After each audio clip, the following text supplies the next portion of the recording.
¿Qué se hizo con el cerebro de Jeffrey Dahmer después de su muerte? El cerebro de Jeffrey Dahmer fue tema de disputa. Su padre abogaba por su incineración. Su madre afirmaba que debía ser examinado. Jeffrey Dahmer murió en prisión por mandato divino. Por lo menos esta fue la creencia de su verdugo, Christopher Scarver, quien asesinó al apodado Caníbal de Milwaukee con una barra para levantar pesas el 28 de noviembre de 1994. Ambos se encontraban aseando los sanitarios del Columbia Correctional Institution, en Portage, Wisconsin, Estados Unidos. Scarver mató en ese momento tanto a Dahmer como a otro preso, Jesse Anderson. Dios me dijo que lo hiciera. Jesse Anderson y Jeffrey Dahmer están muertos, dijo. Disputa familiar por el cerebro de Jeffrey Dahmer. Casi un año después del doble crimen, el cuerpo de Dahmer fue incinerado en 1995 cuando Scarver fue condenado por matar a golpes al asesino en serie, célebre por cometer canibalismo y necrofilia con sus víctimas desde 1978 hasta 1991, año en que la policía lo atrapó.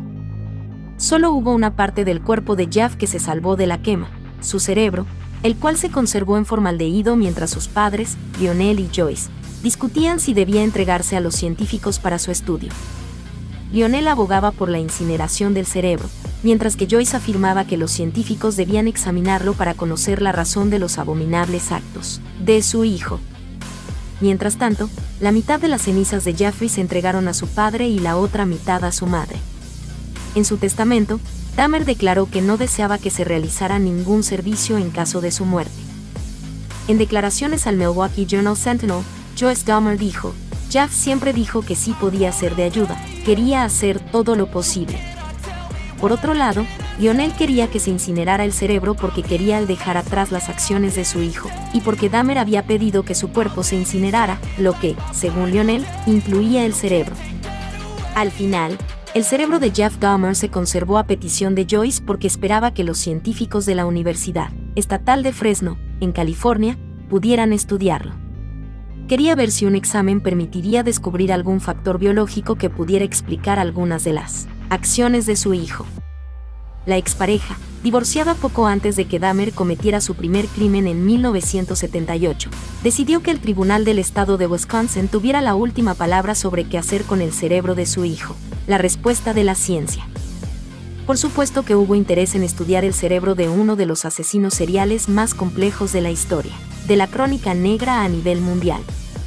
Un científico, Jonathan Pincus, escribió en una carta dirigida al tribunal: Estoy agradecido por esta oportunidad de estudiar el cerebro de Jeffrey Dahmer. Representa una oportunidad sin precedentes para determinar posiblemente qué factores neurológicos podrían haber contribuido a su extraño comportamiento criminal.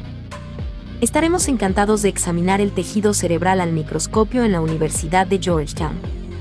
Mi subvención garantizará el pago del transporte seguro del cerebro en formaldehído a mi oficina en la Facultad de Medicina de la Universidad de Georgetown en Washington, D.C.